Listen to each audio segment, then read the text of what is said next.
జాతీయ తెలుగుదేశం పార్టీ అధ్యక్షులు, దశాబ్దాలుగా వెనుకకు నెట్టవేయబడిన బీసీలను వెనుతట్టి ప్రోత్సహించే నాయకుడు, బీసీలు అన్ని రంగాల్లో ముందుకెళ్తే రాష్ట్రాభివృద్ధి సాధ్యమని నమ్మే పాలకుడు, ఎన్ని సవాళ్లు ఎదుర్కొన్నా, ఎంతటి విపత్తు ఢీకొన్నా చెక్కు చెదరక తన లక్ష్యాన్ని మరొక ముందుకు సాగే ఏకైక నాయకుడు, సమస్యలను సవాలుగా స్వీకరించి గిట్టని వాళ్ళు ఎన్ని నిందలు వేసినా, ఎన్ని రాళ్లు వేసినా చిరునవ్వుతో స్వీకరించి రాష్ట్రాన్ని, ప్రజలని అగ్రస్థానంలో నిలపడమే తన ఏకైక లక్ష్యంగా నమ్మి అనినిత్యం శ్రమించే జీతం లేని శ్రామికుడు, మన బీసీల ఆత్మ బాంధవుడు, జాతీయ తెలుగుదేశం పార్టీ అధ్యక్షులు నారా చంద్రబాబు నాయుడు గారిని సాదరంగా బీసీలందరి తరపున ఆహ్వానిస్తున్నాం.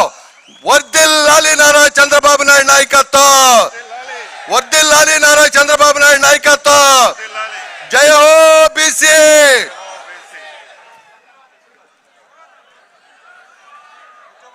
దయచేసి అందరూ కూడా కూర్చోండి.